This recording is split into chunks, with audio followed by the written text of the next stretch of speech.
Why are there not more people talking about DNA repair?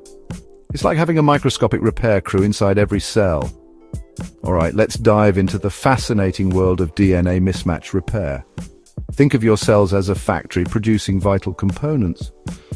Just like any factory, there's a high-tech quality control team ensuring everything runs smoothly. First up, we have Mut S, the sensor. It patrols the DNA, spotting any mismatches that distort the helix. Once Mut S locks onto the error, it calls in Mut L.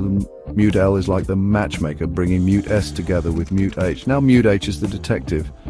It figures out which strand of DNA is new and which is old. In E. coli, the older strand is methylated while the new one isn't.